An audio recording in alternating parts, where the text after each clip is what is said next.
Over the last decade, the criminal justice system has noticed a rise in recidivism. They have done many studies to try to figure out what could possibly be causing the recidivism rate to rise.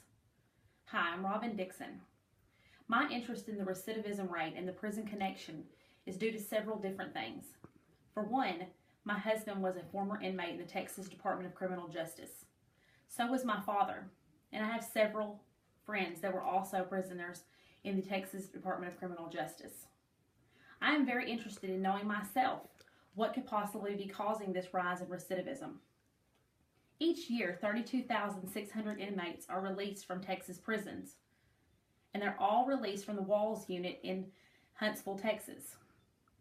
Among these 32,600 inmates, 56.7% will end up back in prison within the first year of release. What could be causing such a rise in recidivism that 56.7% are coming back to prison within the first year? And you did hear that correctly. Most prisoners are released from Texas prisons with only a mesh sack and a $100 check. They have two options. They can either go down to the bus station and get on a bus and pick any place to go in Texas, or they can go to the nearest store and cash the check and hope that gets them very far, or possibly gets them a hotel room. That is, of course, if they are lucky enough to have some family or somewhere to go. Earlier in the month, I took a trip to Huntsville, Texas, and I stood outside the gates. They call them the Golden Gates because that is the golden door that everybody comes out when they're released. Only moments before the prisoners were released did I start to notice a prayer circle that was forming over to the side, where they were giving information to families and information to people that were going to be soon living with their loved one again and trying to help their loved one to rehabilitate and get back into the world. It was really informative. However, what do you say to somebody that's been locked away for 20 years? How do you help them to rehabilitate? How do you help them to find a job when they have a felony on their record?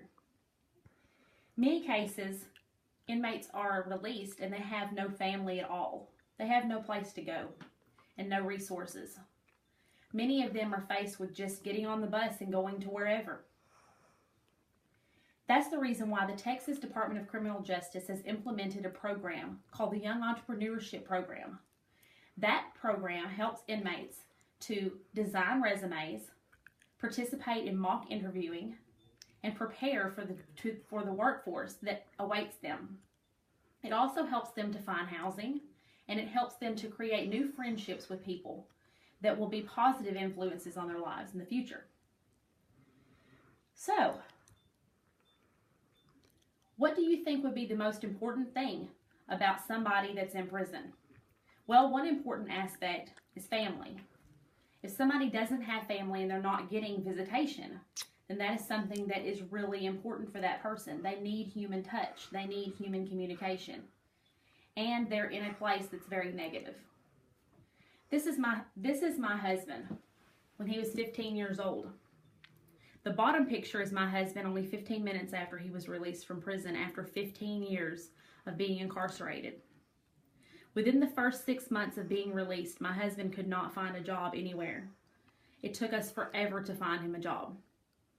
Once he had found a job, it was because, just by luck, his mother-in-law was able to find a friend that was willing to give him a job as a cook and a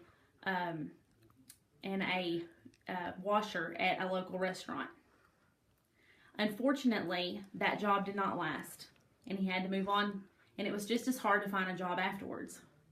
He actually participated in recovery programs that were meant for people such as him that had been incarcerated for several years. This is a picture of friends of ours. Out of the friends in this picture, 2 friends participated in recovery programs and counseling while in prison. The other 2 friends did not. Those 2 friends have since returned to prison, and they returned within the first year. What exactly is causing such an epidemic when it comes to recidivism? Is it because the reentry programs and counseling are not as adequate as they need to be? Is it because they are optional and you have the choice of whether or not you attend these programs. There are many questions that I wanted to ask in my essay.